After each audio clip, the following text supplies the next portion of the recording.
श्री राधा कृष्ण चरण कमलेभ्यो नमः। श्रीमद्भागवतम दशम स्कंद 88वां अध्याय। जय राधा जय राधा राधा जय राधा जय श्री राधा। जय कृष्णा कृष्णा जय कृष्णा जय श्री कृष्णा। जय कृष्णा जय श्री कृष्णा। जय कृष्णा जय श्री कृष्णा। सच्चिदानंद रूपाय विश्वयुतपत्याद हेतवे तापत्रय विनाशाय श्रीकृष्णाय वयं नुमः। सच्चिदानंद रूपाय विश्वुत्पत्त्याद हेतवे तापत्रय विनाशाय श्रीकृष्णाय वयं नुमः। नारायणं नमस्कृत्य नरं चैव नरोत्तमं देवीं सरस्वतीं व्यासं ततो जयमुदीरयेत्। शिव जी का संकट मोचन। राजोवाच देवासुर मनुष्येषु ये वजन्ति शिवं शिवं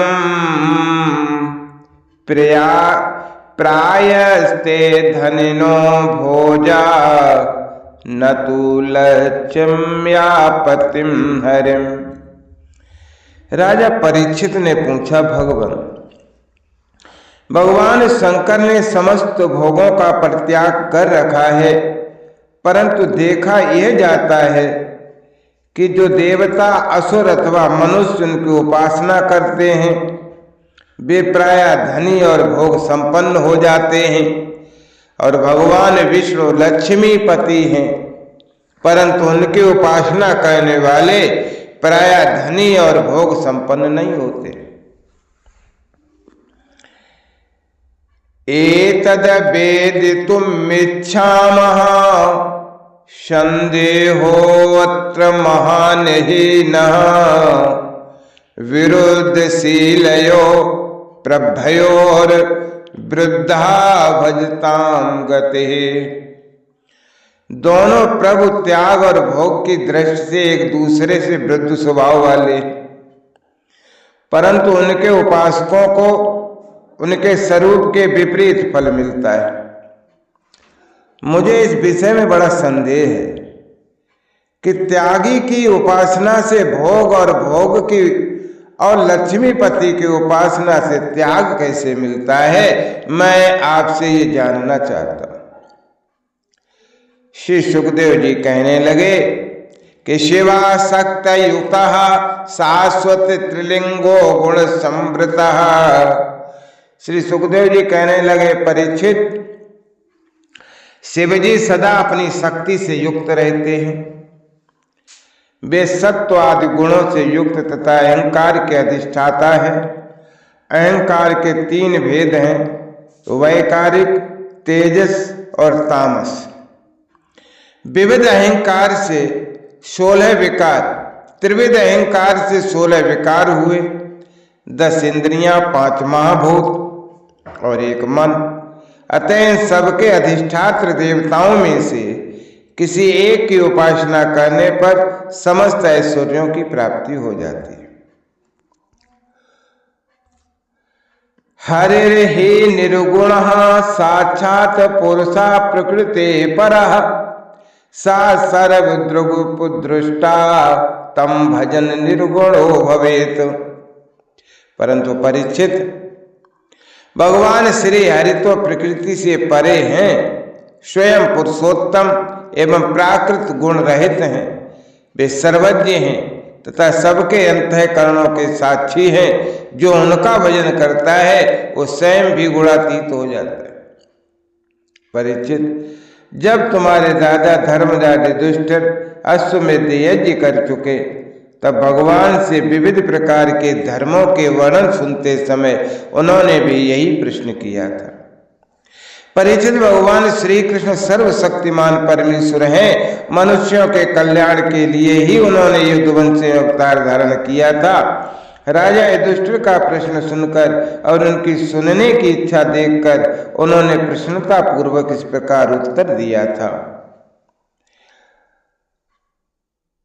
भगवान श्री कृष्ण ने कहा, श्री भगवान उवाच यस्याहमनुगृह्णामि हरिष्यसे तद्धनं शनैः ततो धनं त्यजन्त्यस्य स्वजना दुःख दुःखितम्। राजन, जिस पर मैं कृपा करता हूं उसका सब धन धीरे धीरे छीन लेता हूं। जब वो निर्धन हो जाता है तब उसके सगे संबंधी उसके दुखाकुल चित्त की परवाह न करके उसे छोड़ दे, फिर वह धन के लिए उद्योग करने लगता है, तब मैं उसका वह प्रयत्न भी निष्फल कर देता हूं। इस प्रकार बार बार असफल होने के कारण जब धन कमाने से उसका मन विरक्त हो जाता है और उसे दुख समझकर वह उधर से अपना मुंह मोड़ लेता है और मेरे प्रेमी भक्तों का आश्रय लेकर उनसे मेल जोल करता है, तब मैं उस पर अपनी अहेतु कृपा की वर्षा करता हूं। तद ब्रह्म परमम सूक्ष्मम चिन्मात्रम सदनंतकम अतो माम सुदुराराध्यम हित्वा ज्ञान भजते जन। मेरी कृपा से उसे परम सूक्ष्म अनंत सच्चिदानंद स्वरूप परम ब्रह्म की प्राप्ति हो जाती है। इस प्रकार मेरी प्रसन्नता, मेरी आराधना बहुत कठिन है। इसी से साधारण लोग मुझे छोड़कर मेरे ही दूसरे रूप अन्य अन्य देवताओं की आराधना करते। ततस्त आशुतोषोभ्यो लब्ध राज्य श्रियोध्यता मत्ता प्रमत्ता वरदान विस्मरन्त्य जानते। दूसरे देवता आशुतोष हैं, वे झटपट पिघल जा पड़ते हैं और अपने भक्तों को साम्राज्य लक्ष्मी दे देते हैं। उसे पाकर वे उच्छृंखल हो जाते हैं, प्रमादी होते हैं, उन्मत्त हो उठते हैं और अपने वरदाता देवताओं को भी भूल जाते हैं तथा उनका तिरस्कार कर बैठते हैं। श्री सुखदेव जी कहते हैं, परीक्षित, ब्रह्मा, विष्णु और महादेव ये तीनों शाप और वरदान देने में समर्थ हैं, परंतु इनमें महादेव और ब्रह्मा शीघ्र ही प्रसन्न या शीघ्र ही रुष्ट होकर वरदान अथवा शाप दे देते हैं, परंतु विष्णु भगवान वैसे नहीं है। इस विषय में महात्मा लोग एक प्राचीन इतिहास कहा करते हैं। भगवान शंकर एक बार ब्रकासुर को वर देकर संकट में पड़ गए थे। ब्रको नामासुरा पुत्रा शकुने पथि नारदम दृष्ट्वा सुतोषम पपच्य देवेषु त्रिषु दुर्मति। परीक्षित, ब्रकासुर शकुनि का पुत्र था। उसकी बुद्धि बहुत बिगड़ी हुई थी। एक दिन कहीं जाते समय उसने देव ऋषि नारद को देख लिया और उनसे पूछा कि तीनों देवताओं में झटपट प्रसन्न होने वाला कौन है? तो देव ऋषि नारद ने कहा, तुम भगवान शंकर की आराधना करो, इससे तुम्हारा मनोरथ बहुत जल्दी पूरा हो जाएगा। वे थोड़े ही गुणों से शीघ्र प्रसन्न और थोड़े ही अपराध से तुरंत क्रोध कर बैठते। रावण और बाणासुर ने केवल बंदी जनों के समान शंकर जी की कुछ स्तुतियां की थीं। इसी से वे उन पर प्रसन्न हो गए और उन्हें अतुलनीय ऐश्वर्य दे दिया। बाद में रावण के कैलाश उठाने और बाणासुर के नगर की रक्षा का भार लेने से वे उनके लिए संकट में भी पड़ गए थे। नारद जी का उपदेश पाकर ब्रकासुर केदार क्षेत्र में गया और अग्नि को भगवान शंकर का मुख मानकर अपने शरीर का मांस काट कर उसमें हवन करने लगा। इस प्रकार 6 दिन तक उपासना करने पर भी जब उसे भगवान शंकर के दर्शन न हुए तब उसे बड़ा दुख हुआ। 7वें दिन केदार तीर्थ में स्नान करके उसने अपने भीगे बाल वाले मस्तक को कुल्हाड़े से काटकर हवन करना चाहा। परीक्षित, जैसे ही जगत में कोई दुख वश आत्महत्या करने जाता है तो हम लोग करुणावश से बचा लेते हैं, वैसे ही परम दयालु भगवान शंकर ने बृकासुर के आत्मघात के पहले ही अग्निकुंड से अग्निदेव के समान प्रकट होकर अपने दोनों हाथों से उसके दोनों हाथ पकड़ दिए और गला काटने से रोक दिया। उनका स्पर्श होते ही बृकासुर के अंग ज्यों के त्यों पूर्ण हो गए। भगवान शंकर ने बृकासुर से कहा, प्यारे बृकासुर, बस करो, बहुत हो गया। मैं तुम्हें वर देना चाहता हूं, तुम मुंह मांगा वर मांग लो। अरे भाई, मैं तो अपने शरणागत भक्तों पर केवल जल चढ़ाने से ही संतुष्ट हो जाया करता हूं, भला तुम झूठ मूठ अपने शरीर को क्यों पीड़ा दे रहे हो? परीक्षित, अत्यंत पापी बृकासुर ने समस्त प्राणियों को भयभीत करने वाला ये वर मांगा कि मैं जिसके सिर पर हाथ रखूं वही मर जाए। परीक्षित, उसकी याचना सुनकर भगवान रुद्र पहले तो कुछ अनमने से हो गए, फिर हंसकर कह दिया, अच्छा ऐसा ही हो। ऐसा वर देकर उन्होंने मानो सांप को अमृत पिला दिया। भगवान शंकर के इस प्रकार कह देने पर बृकासुर के मन में ये लालसा हो आई कि मैं पार्वती जी को ही हर लूं। वो असुर शंकर जी के वर की परीक्षा के लिए उन्हीं के सिर पर हाथ रखने को उद्योग करने लगा। अब तो शंकर जी अपने दिए हुए वरदान से ही भयभीत हो गए। वो उनका पीछा करने लगा और वे उससे डरकर कांपते हुए भागने लगे। वे तो पृथ्वी, स्वर्ग और दिशाओं के अंत तक दौड़ते गए, परंतु फिर भी उसे पीछा करते देखकर उत्तर की ओर बढ़े। बड़े बड़े देवता इस संकट को टालने का कोई उपाय न देखकर चुप रह गए। अंत में वे प्राकृतिक अंधकार से परे परम प्रकाशमय वैकुंठ लोक में गए। यत्र नारायण साक्षान्यासिनाम परमागतिम शांतानाम न्यस्त दंडानाम यतो नावर्तते गतः। वैकुंठ में स्वयं भगवान नारायण निवास करते हैं। एकमात्र वे ही उन सन्यासियों की परम गति हैं जो सारे जगत को अभयदान करके शांत भाव में स्थित हो गए हैं। वैकुंठ में जाकर जीव को फिर लौटना ही पड़ता है। वैकुंठ में जाकर जीव को फिर लौटना नहीं पड़ता। भक्त भयहारी भगवान ने देखा कि शंकर जी तो बड़े संकट में पड़े हुए हैं, तब वे अपनी योग माया से ब्रह्मचारी बनकर दूर से ही धीरे धीरे बृकासुर की ओर आने लगे। भगवान ने मूज की मेखला, काला मृगचर्म, दंड और रुद्राक्ष की माला धारण कर रखी थी। उनके एक एक अंग से ऐसी ज्योत निकल रही थी मानो आग धधक रही हो। वे हाथ में कुश लिए हुए थे। बृकासुर को देखकर उन्होंने बड़ी नम्रता से झुककर प्रणाम किया। ब्रह्मचारी वेशधारी भगवान विष्णु ने कहा, शकुनि नंदन बृकासुर जी, आप स्पष्ट ही बहुत थके से जान पड़ते हैं। आज आप बहुत दूर से आ रहे हैं, क्या तनिक विश्राम तो कर लीजिए।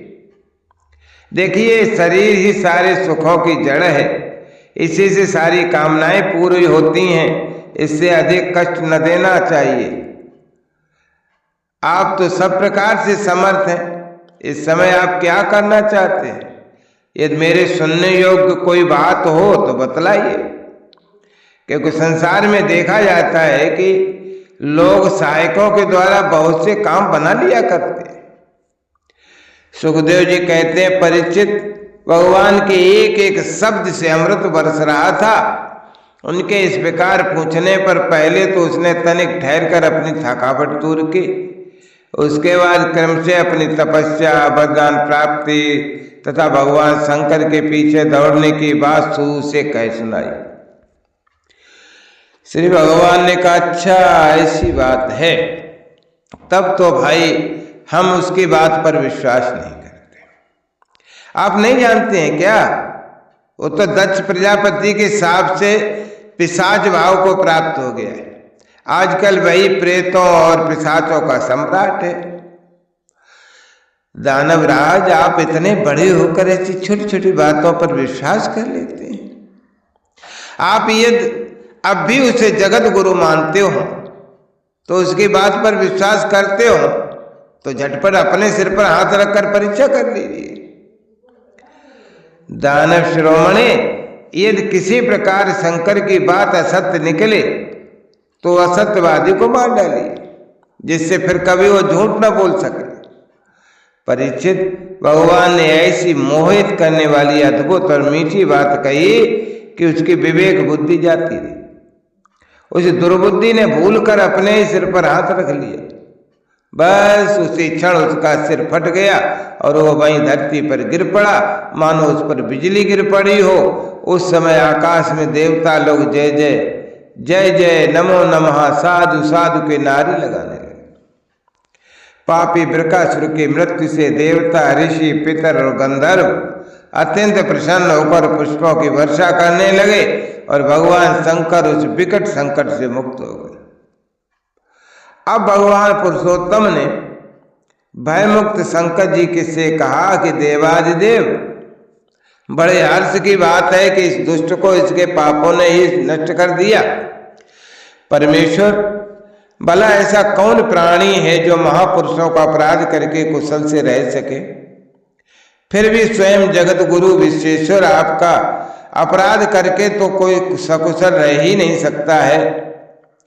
भगवान अनंत शक्तियों के समुद्र हैं, उनकी एक एक शक्ति मन और वाणी की सीमा के परे है। वे प्रकृति से अतीत स्वयं परमात्मा है। उनकी शंकर जी को संकट से छुड़ाने की ये लीला जो कोई कहता है अथवा सुन लेता है, वो सारे संसार के बंधनों से और शत्रुओं के भय से मुक्त हो जाता है।